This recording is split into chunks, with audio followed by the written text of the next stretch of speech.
नमस्कार प्यारे साथियों। स्वागत है आपका अपने इस YouTube चैनल में और आप देख रहे हैं मोटिवेशनल एंड स्पिरिचुअल ज्ञानवर्धक वीडियोस। दोस्तों, आज के इस नए वीडियो में हम आपको श्रीमद् भगवद गीता का संपूर्ण ज्ञान और अर्थ सरल हिंदी भाषा में सुनाते हैं, जिसे सुनने से आपके मन को शांति और दिल को सुकून मिलेगा और आपकी सारी समस्याओं का समाधान भी मिलेगा। दोस्तों, श्रीमद् भगवद गीता का ज्ञान इतना दिव्य और पवित्र है कि इसे हर सुबह और शाम सुनने या पढ़ने से आपके जीवन और आपके कर्म से सारे क्लेश दूर हो जाते हैं। दोस्तों, कभी आपने सोचा है कि जीवन में हमें बार बार इतनी उलझने, इतना दुख और इतनी दुविधाएं क्यों मिलती है? क्यों कभी मन उत्साहित होता है और कभी निराश? इन सवालों का उत्तर आज से हजारों साल पहले भगवान श्री कृष्ण ने दिया था, जब कुरुक्षेत्र की रणभूमि में खड़े अर्जुन अपने कर्तव्यों को लेकर दुविधा में पड़ गए। वह दिव्य उपदेश है श्रीमद् भगवद गीता। यह केवल धर्म ग्रंथ नहीं है, बल्कि जीवन का मार्गदर्शन है। यह हमें सिखाती है कि सही रास्ता कौन सा है, मोह और कर्तव्य में अंतर कैसे करना है और कैसे आत्मा की शांति प्राप्त करनी है। आइए आज हम गीता के 18 अध्यायों का सार सुनते हैं, भावपूर्ण, सरल और जीवन से जुड़ा हुआ। श्रीमद् भगवद गीता का पहला अध्याय है अर्जुन विषाद योग। कुरुक्षेत्र की भूमि पर युद्ध की घोषणा हो चुकी थी। दोनों ओर सेनाएं आमने सामने खड़ी थी। अर्जुन, जो कि पांडवों के महान योद्धा थे, जब अपने सगे संबंधियों को सामने देखते हैं तो उनका हृदय कांप जाता है। वे श्री कृष्ण से कहते हैं, हे माधव, मैं यह युद्ध नहीं कर सकता। अपने ही भाई, गुरुजनों और मित्रों का वध करके मुझे राज्य और सुख नहीं चाहिए। गांडीव धनुष उनके हाथ से छूट जाता है। वे निराश और करुणा में डूब जाते हैं। यही स्थिति आज हमारे जीवन में भी है। जब कठिन निर्णय सामने आता है, परिवार, रिश्ते और मोह हमें बांध लेते हैं। हम भी अर्जुन की तरह दुविधा में पड़ जाते हैं। श्रीमद् भगवद गीता का दूसरा अध्याय है सांख्य योग। इस अध्याय में अर्जुन की इस अवस्था को देखकर श्री कृष्ण मुस्कुराते हैं और कहते हैं, हे अर्जुन, तू किस बात पर शोक कर रहा है? आत्मा न तो जन्म लेती है न मरती है। यह शाश्वत, अजन्मा और अविनाशी है। यह न किसी शस्त्र से कटती है, न अग्नि से जलती है, न जल से भी पिघलती है, न वायु से सुखा सकती है। कृष्ण आगे कहते हैं, हे पार्थ, तेरा कर्तव्य है युद्ध करना, धर्म की रक्षा के लिए कर्म करना। तुम्हारे जीवन का यही सार है। तू फल की चिंता मत कर, केवल कर्म करता जा। इस अध्याय में हमें यह सीख मिलती है कि जीवन में हमें कर्म करते रहना चाहिए और उसके फल को ईश्वर पर छोड़ देना चाहिए। मोह और शोक केवल विवेक को नष्ट करते हैं। श्रीमद् भगवद गीता का तीसरा अध्याय है कर्म योग, जिसमें अर्जुन कर्म और अकर्म की दुविधा में पड़ते रहते हैं। वे पूछते हैं, यदि ज्ञान श्रेष्ठ है तो मुझे युद्ध जैसे कर्म क्यों करना चाहिए? तब श्री कृष्ण समझाते हैं, हे अर्जुन, इस संसार में कोई भी क्षण पर भी कर्म किए बिना नहीं रह सकता है। हर जीव अपने स्वभाव के अनुसार कर्म करता रहता है। जो लोग केवल निष्क्रिय बैठे रहते हैं, वो भी मन और इंद्रियों के द्वारा कर्म करते रहते हैं। इसीलिए कर्मों का त्याग मूर्खता है। असली योगी वही है जो फल की आसक्ति छोड़कर कर्म करता है, जो समाज की भलाई के लिए, धर्म की रक्षा के लिए और ईश्वर को अर्पण करके कार्य करता है। वही सच्चा कर्मयोगी है। यह अध्याय हमें सिखाता है कि कर्म से भागना नहीं, बल्कि निस्वार्थ भाव से कर्म करना ही वास्तव में साधना है। चौथा अध्याय है ज्ञान कर्म संन्यास योग। अब श्री कृष्ण एक रहस्य खोलते हैं। वे कहते हैं, हे अर्जुन, मैं जन्म जन्मांतर में अविनाशी आत्मा हूँ। जब जब धर्म की हानि होती है और अधर्म बढ़ता है, तब तब मैं अवतार लेकर धर्म की रक्षा करता हूँ। कृष्ण यहाँ बताते हैं कि ज्ञान ही सबसे बड़ा साधन है। जो व्यक्ति ज्ञान की ज्योत में कर्म करता है, वही बंधन से मुक्त हो जाता है। वास्तविक त्याग यह है कि हम कर्म तो करे, परंतु उसका अहंकार न रखे। कर्म को ईश्वर को समर्पित करके ज्ञान युक्त कर्म करना चाहिए। पांचवा अध्याय है कर्म संन्यास योग। अर्जुन फिर पूछते हैं, हे कृष्ण, आप कभी कर्म का महत्व बताते हैं और कभी संन्यास की महिमा, इनमें से श्रेष्ठ कौन है? श्री कृष्ण उत्तर देते हैं, हे पार्थ, दोनों मार्ग शुभ है, परंतु निस्वार्थ भाव से किया गया कर्म संन्यास से भी श्रेष्ठ है। सच्चा सन्यासी वही जो कर्म करता है परंतु मोह और फल की आसक्ति त्याग देता है। वह व्यक्ति जिसने आसक्ति छोड़ दी, जिसने मित्र और शत्रु में समभाव कर लिया, जो सुख दुख से ऊपर उठ चुका है, वही सच्चा योगी और सन्यासी है। यह अध्याय हमें बताता है कि त्याग का मतलब कर्म छोड़ना नहीं, बल्कि उसके फल की आसक्ति छोड़ देना है। छठा अध्याय है ध्यान योग। अब श्री कृष्ण ध्यान योग की महिमा बताते हैं। वे कहते हैं, हे अर्जुन, योगी वह है जो मन, वचन और कर्म से संयमित है। योगी वह है जो सभी प्राणियों में आत्मा को देखता है और आत्मा में परमात्मा को देखता है।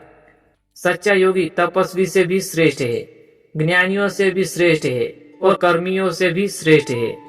इसलिए हे अर्जुन, तू योगी बन। फिर वे ध्यान की विधि बताते हैं। एकांत स्थान में बैठकर मन और इंद्रियों को वश में करके ध्यान को एकाग्र करो, परमात्मा का स्मरण करो। ध्यान वही है जो न किसी से घृणा करता है, न किसी से अत्यधिक मोह रखता है, उसका मन शांति में स्थिर रहता है।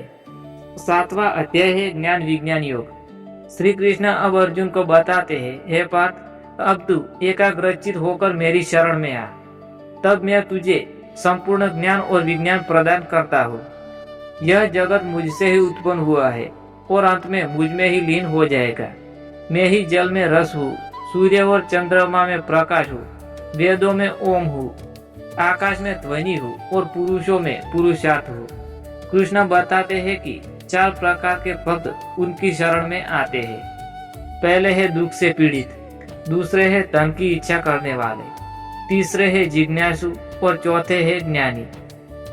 इनमें श्रेष्ठ ज्ञानी भक्त है जो केवल ईश्वर को ही अंतिम सत्य मानकर उसकी भक्ति करता है।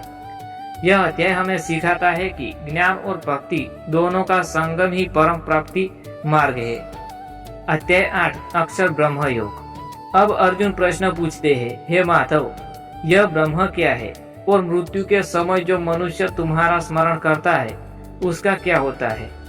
तब श्री कृष्ण उत्तर देते हैं, हे पार्थ, ब्रह्म अर्थात परमात्मा जो शाश्वत और अविनाशी है, जो मनुष्य मृत्यु के समय मुझे स्मरण करता है वह निश्चित ही मेरे धाम को प्राप्त होता है। उन्होंने कहा, जो मृत्यु के समय भी भगवान का स्मरण करता है वह ईश्वर में लीन होकर मोक्ष को प्राप्त करता है। कृष्ण यह भी बताते हैं कि यह संसार नश्वर है, लेकिन उसका धाम सनातन और अविनाशी है। वहां पहुंचने के बाद आत्मा पुनर्जन्म नहीं लेती है। 9वां अध्याय है राजविद्या राजगृह योग। श्री कृष्ण अब एक अद्भुत रहस्य प्रकट करते हैं। वे कहते हैं, हे अर्जुन, मैं तुझ में सबसे गुप्त और श्रेष्ठ ज्ञान बताता हूँ। यह राजविद्या राजगृह है, क्योंकि यह सरल भी है और अत्यंत पवित्र भी। मैं इस जगत का पिता हूँ, माता हूँ, धारण करने वाला हूँ और आश्रय भी। मैं ही वेदों में मंत्र हूँ, मैं ही अग्नि को होम मंत्र हूँ, मैं ही भोजन हूँ और मैं ही अग्नि हूँ जो भोजन को पकाती है। जो भक्त अनन्य भाव से मेरी भक्ति करते हैं उन्हें मैं कभी त्यागता नहीं, वे मुझे पाते ही है। जो मुझे फल, फूल, जल या पत्ता भी प्रेम से अर्पित करता है मैं उसे स्वीकार करता हूँ। यह कृष्ण ने भक्ति का सरलतम मार्ग बताया है। भगवान के लिए महंगे यज्ञ या आडंबर की नहीं, बल्कि सच्चे प्रेम की आवश्यकता है। 10वां अध्याय है विभूति योग। अर्जुन अब श्री कृष्ण की महिमा जानना चाहते हैं। वे कहते हैं, हे माधव, आपकी विभूतियां मुझे विस्तार से बताइए। तब श्री कृष्ण उत्तर देते हैं, हे पार्थ, मेरी विभूतियां अनंत है, फिर भी मैं तुझे संक्षेप में बताऊंगा। मैं आत्मा हूँ जो सभी प्राणियों के हृदय में स्थिर हूँ। मैं ही आरंभ, मध्य और अंत हूँ। मैं सूर्य का तेज हूँ, चंद्रमा की शीतलता हूँ। मैं समुद्रों में महासागर हूँ, नदियों में गंगा हूँ, पर्वतों में हिमालय हूँ और वृक्षों में पीपल का वृक्ष हूँ। मैं ऋषियों में नारद हूँ, गंधर्वों में चित्ररथ हूँ, योद्धाओं में राम हूँ। हे अर्जुन, वास्तव में इस संपूर्ण जगत में जो भी दिव्यता, ऐश्वर्य और शक्ति है वह मेरी ही छाया है। इस अध्याय का संदेश है, जब हम संसार की सुंदरता, शक्ति और चमत्कार तो देखते हैं तो समझना चाहिए कि वह सब भगवान की ही झलक है। 11वां अध्याय है विश्व रूप दर्शन योग। अब आता है गीता का सबसे अद्भुत क्षण। अर्जुन विनम्र होकर कहते हैं, हे कृष्ण, यदि आपको उचित लगे तो मुझे अपना विराट स्वरूप दिखाइए। तब श्री कृष्ण अर्जुन को दिव्य नेत्र प्रदान करते हैं और उसी क्षण अर्जुन देखता है कि एक विराट रूप जिसमें असंख्य मुख, असंख्य नेत्र, अनगिनत भुजाएं, आकाश को छूता हुआ रूप, हजारों सूर्य के समान तेजस्वी प्रकाश।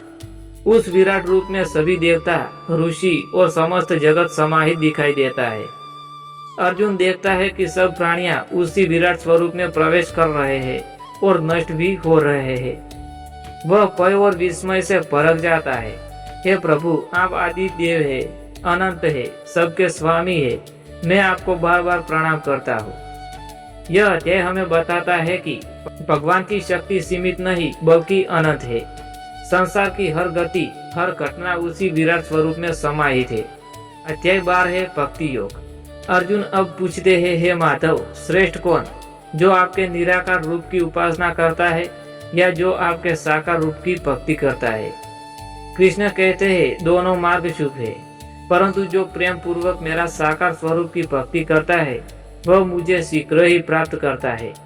भक्त वही है जो सब प्राणियों से द्वेष रहित हो, मित्रवत और दयालु हो, अहंकार से रहित हो, सुख दुख में समभाव हो, क्षमाशील हो और जिसका मन मुझ में स्थिर है। ऐसा भक्त मुझे अत्यंत प्रिय है। यह अध्याय हमें सिखाता है कि ईश्वर की प्राप्ति का सरलतम मार्ग है सच्ची भक्ति, प्रेम और समर्पण। दोस्तों, अब हम आपको श्रीमद् भगवद गीता का 13वां अध्याय सुनाते हैं।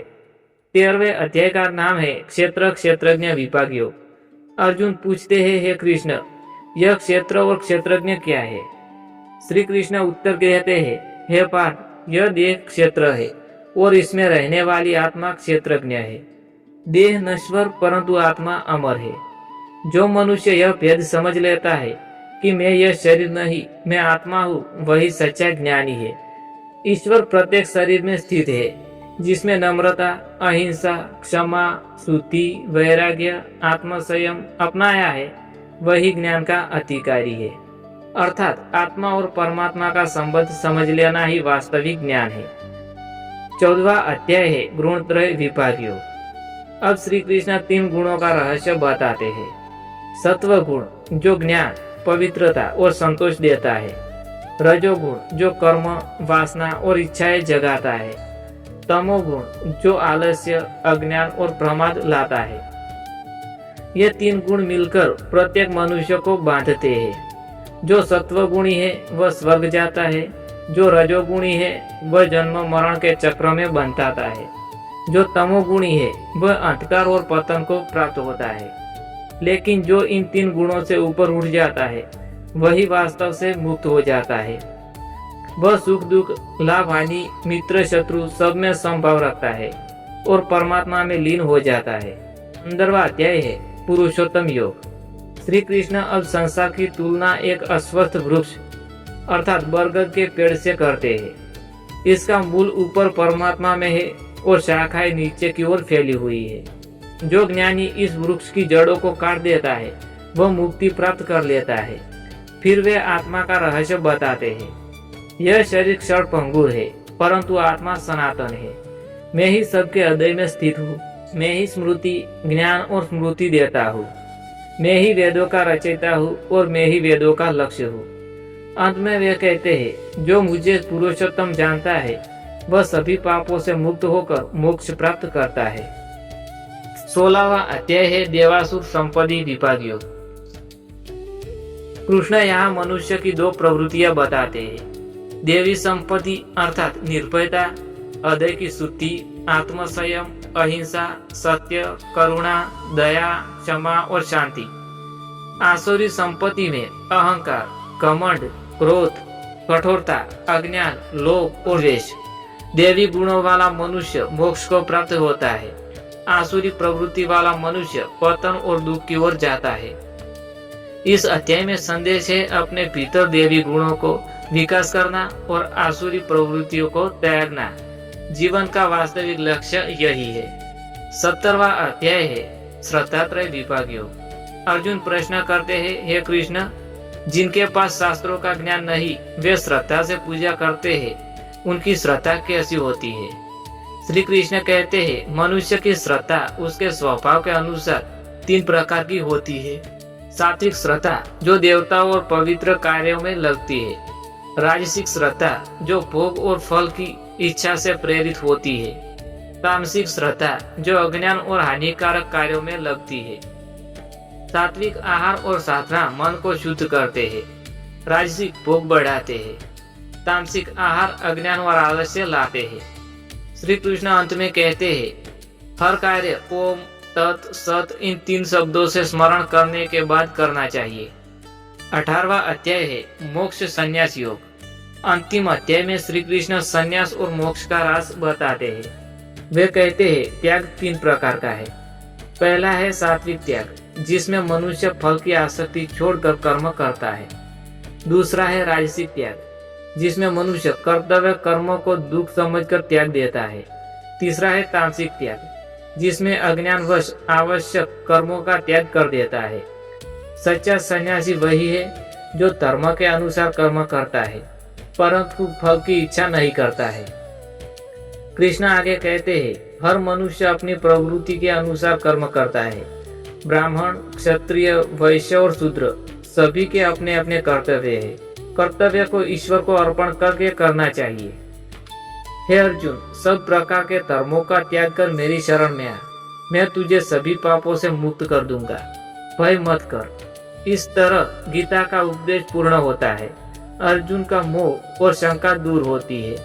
वह कहता है, हे कृष्ण, मेरी स्मृति लौट आई है, अब मैं युद्ध करूंगा।